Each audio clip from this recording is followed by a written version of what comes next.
फातिमा की रानी माँ, प्रभु यीशु की माँ, आसरा तू ही है माँ।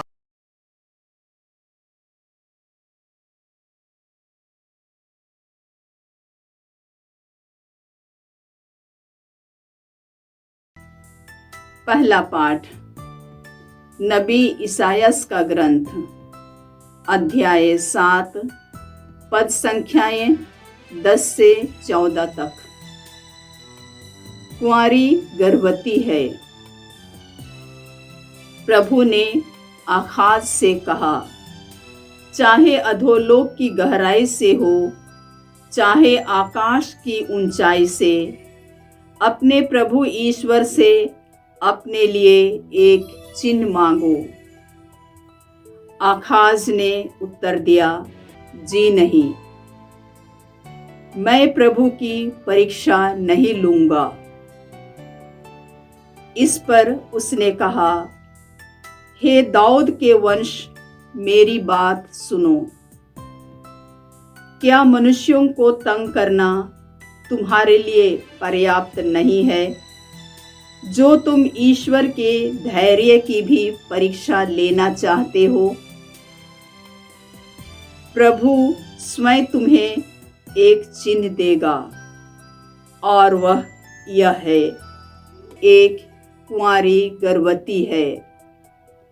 वह पुत्र प्रसव करेगी और वह उसका नाम इम्मानुएल रखेगी, जिसका अर्थ है प्रभु हमारे साथ है। प्रभु की वाणी। ईश्वर को धन्यवाद। भजन अनुवाक्य।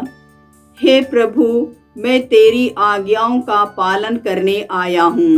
हे प्रभु, मैं तेरी आज्ञाओं का पालन करने आया हूँ। तूने ना तो यज्ञ चाहा और ना चढ़ावा, किंतु तूने मुझे सुनने के कान दिए। तूने ना तो होम मांगा और ना बलिदान, इसलिए मैंने कहा, देख मैं आ रहा हूँ। अनुवाक्य। हे प्रभु, मैं तेरी आज्ञाओं का पालन करने आया हूँ। हे प्रभु, मैं तेरी आज्ञाओं का पालन करने आया हूँ।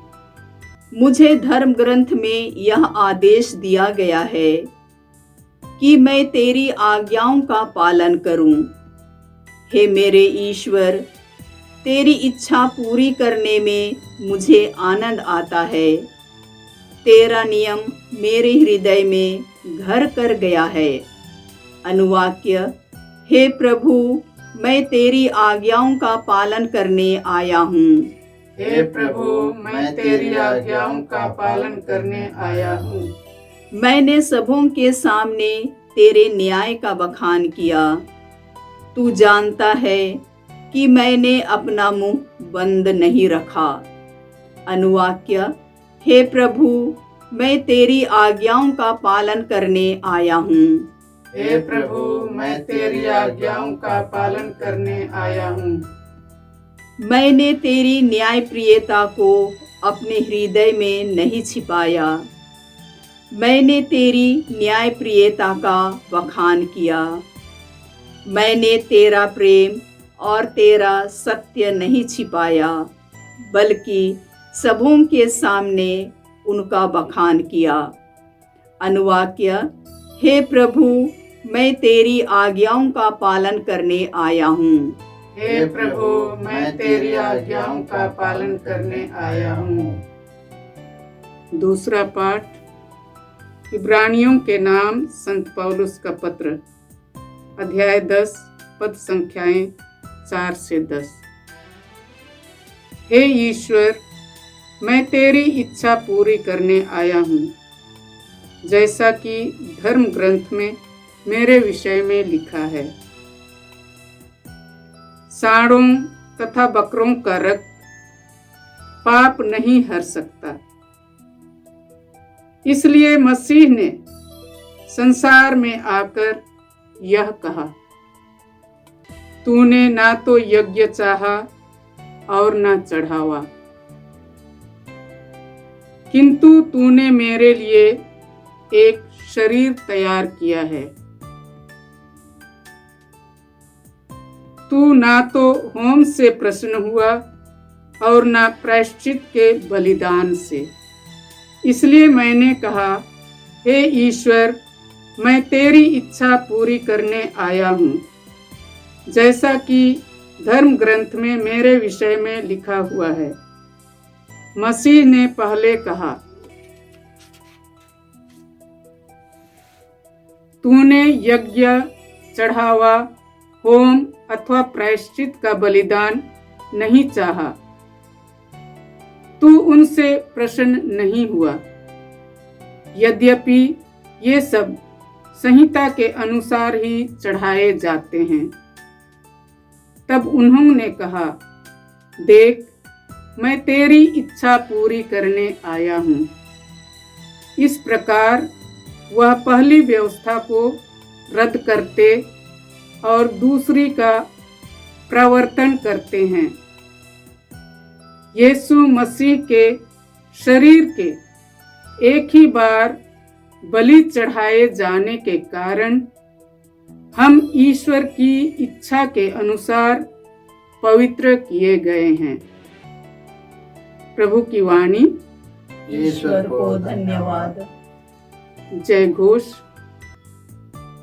शब्द ने शरीर धारण कर हमारे बीच निवास किया। हमने उसकी महिमा देखी। दूत संदेश का महापर्व। प्रभु आप लोगों के साथ हो और आपकी आत्मा के साथ। संत लूकस के अनुसार प्रभु यीशु ख्रिस्त का पवित्र सुसमाचार। हे प्रभु, तेरी महिमा हो।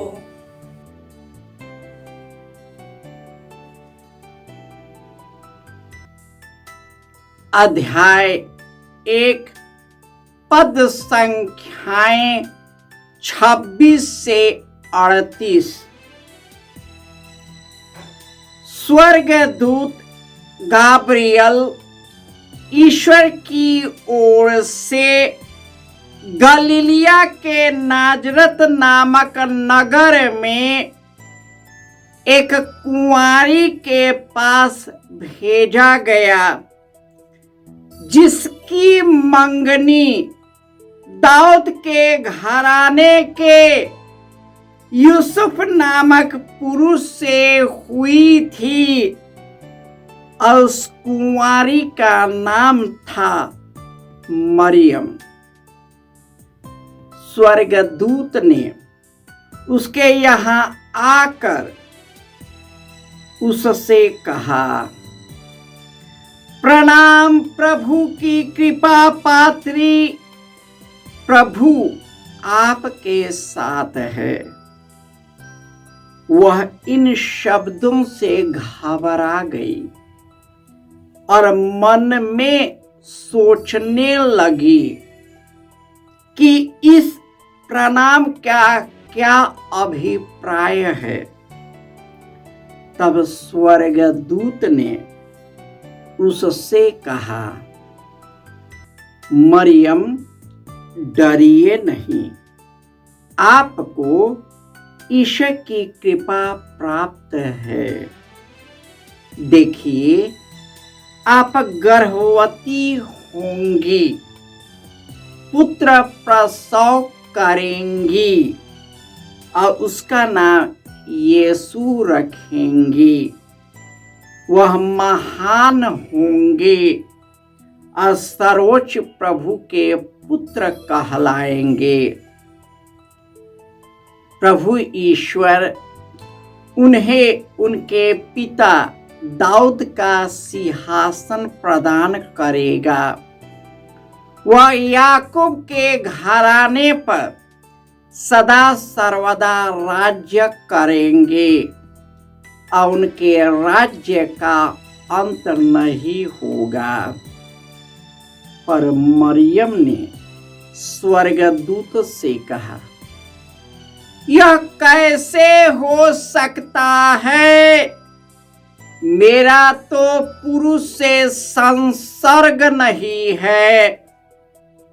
स्वर्गदूत ने उत्तर दिया, पवित्र आत्मा आप पर उतरेगा और सर्वोच्च प्रभु की शक्ति की छाया आप पर पड़ेगी।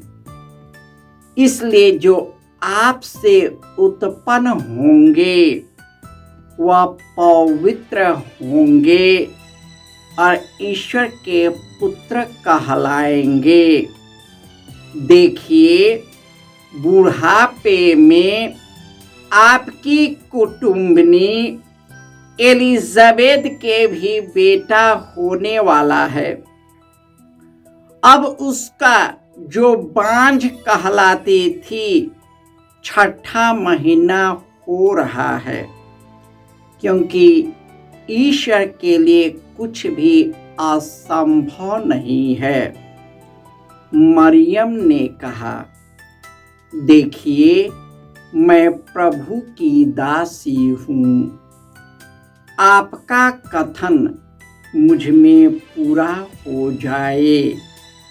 और स्वर्गदूत उसके पास से चला गया।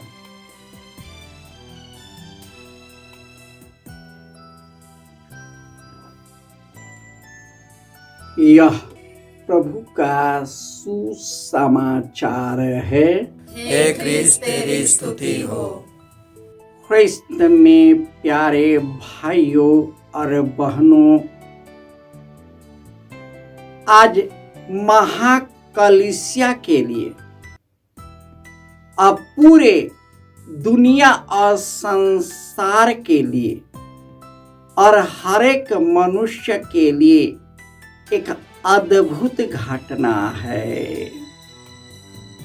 कि ईश्वर ने संसार की सृष्टि से पहले सारे मानव जाति में मानव का उद्धार और मुक्ति करने के लिए, अनंत जीवन प्रदान करने के लिए हम ही लोगों में से मां मरियम को चुन लिया।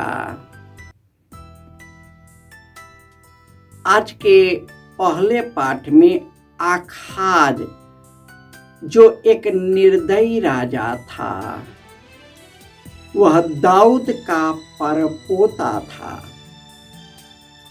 अपनी पत्नी के बहकावे में उन्होंने ईश्वर का परित्याग किया और उसने सभी ईश्वर को मानने वाले को संहार किया और उसने मनुष्य के खून को नदी की धार की तरह बहा दिया। और आज प्रभु उसी आखाज से एलियस के द्वारा कहता है कि तुम्हारे वंश में एक कुंवारी पुत्र प्रसव करेगी और उसका नाम इम्मानुएल रखा जाएगा, जो प्रभु तेरे साथ है। वह ईश्वर जो हमारे साथ चलता है, हमारे दुख तकलीफों में साथ रहता है। वह ईश्वर जो हमारे लिए यह निर्बल शरीर में पैदा हुआ, कुंवारी मां मरियम से जन्म लिया और कुंवारी मरियम ने इसे स्वीकार किया। शुरुआत में मरियम डर गई कि इसका प्रणाम का अभिप्राय क्या है, तो वही बात जो आखाज को कहा था, जो धर्म ग्रंथ में लिखा है, उसी बात को गाब्रियल दूत मरियम को संदेश देता है। जैसा कि आप गर्भवती होएगी, पुत्र प्रसव करेगी और उसका नाम यीशु इम्मानुएल, जो वही प्रभु हमारे साथ है। उसने पूछा, यह कैसे संभव है? तो उसने कहा, सर्वोच्च ईश्वर की शक्ति की छाया आप पर पड़ेगी और जो आपसे उत्पन्न होंगे वे पवित्र होंगे, वे ईश्वर के पुत्र कहलाएंगे। और जो वचन गाब्रियल दूत ने कहा था, वही बात यीशु फरीसियों शास्त्रियों को कहते हैं कि मैं स्वर्ग से उतरी हुई रोटी हूं। और उन लोगों ने पत्थर उठा लिया।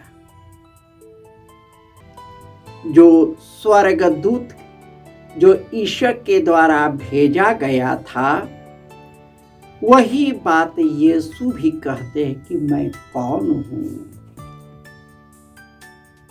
परंतु उनकी वाणी का तिरस्कार किया जाता है, उनके बातों पर अविश्वास है।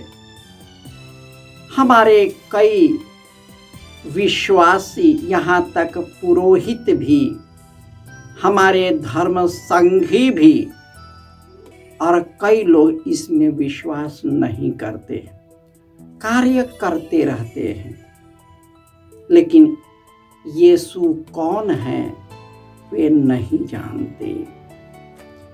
शास्त्री फरीसी के जैसे ही हैं कि यीशु के अनंत जीवन में विश्वास नहीं करते। मूसा के समय में, उसके जमाने में लोग पश्चाताप के लिए बलि चढ़ाते थे, मेमने और बछड़े को बलि चढ़ाते थे। और यीशु ने खुद अपने जीवन की बलि चढ़ाकर हमें उन पापों से सदा के लिए मुक्त कर दिया है।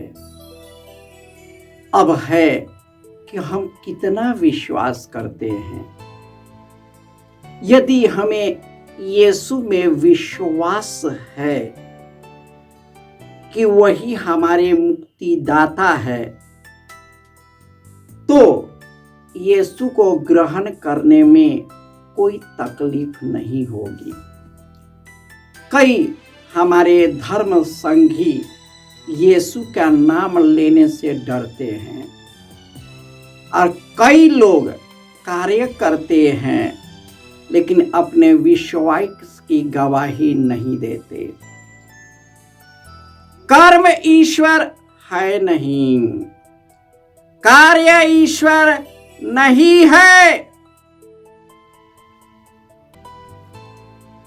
यीशु में विश्वास के द्वारा हम ईश्वर की इच्छा परखते हैं कि ईश्वर हमारे अंदर में कार्य करता है, पवित्र आत्मा उसे संचालित करता है जब हम यीशु से जुड़कर उसकी गवाही देते हैं।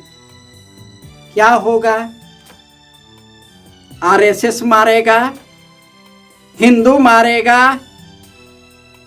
लोग मार डालेंगे। बताइए, कलीसिया के प्रारंभ से लेकर आज तक कौन वर्ष हुआ जब कलीसिया पर अत्याचार नहीं हुआ? फिर भी कई लोग अनंत जीवन को लेकर अपने जीवन को समर्पित कर दिया, यीशु के बलिदान में एक कर लिया क्योंकि उन्हें अटल विश्वास है कि केवल यही दुनिया नहीं है, यही जिंदगी नहीं है, हमारे लिए अनंत जीवन है।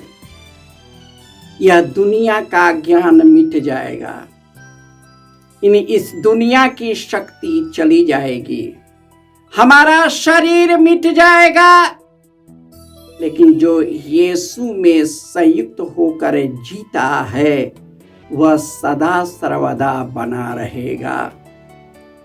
यीशु ने कहा है, पुनरुत्थान और जीवन मैं हूँ। जो मुझ में विश्वास करता है वह मरने पर भी जीवित रहेगा, और जो मुझ में विश्वास करते हुए जीता है वह कभी नहीं मरेगा। यदि हमें इसमें विश्वास नहीं है, हम यीशु को अनुयायी नहीं हैं,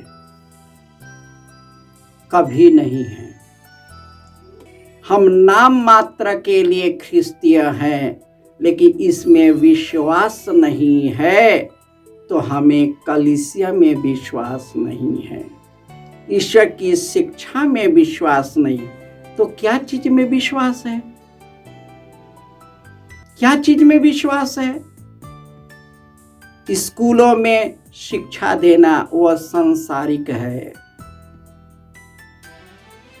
सामाजिक कार्य के द्वारा जो देते हैं वह भी सांसारिक है, लेकिन यीशु को देना अनंत जीवन है।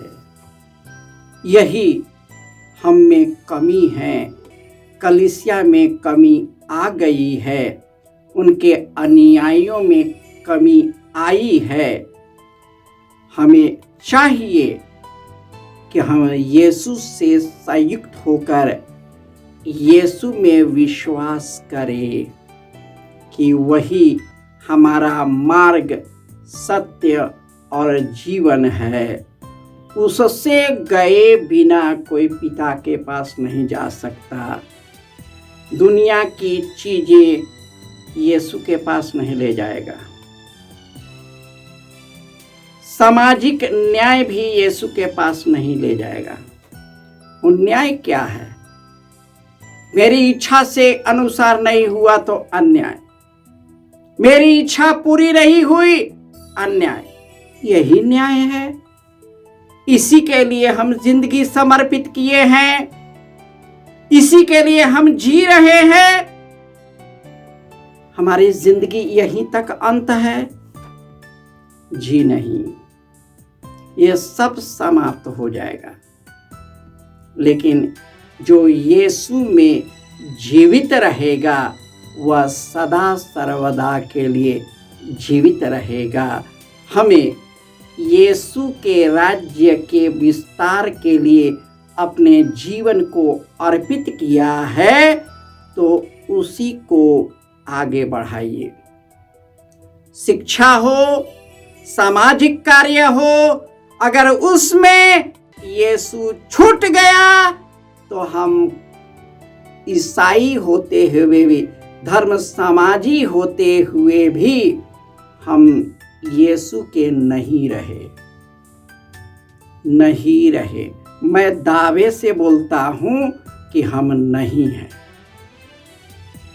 हम नहीं हैं। आत्मा के द्वारा बोल रहे हैं कि हम नहीं हैं। आइए पश्चातापी हृदय से 40 के अवसर को पर अपने को शुद्ध करे, अपने को तैयार करे और यीशु से जुड़कर हम आत्माओं को यीशु के पास ले आए, ताकि उनके द्वारा हम सबों को अनंत जीवन प्राप्त हो सके।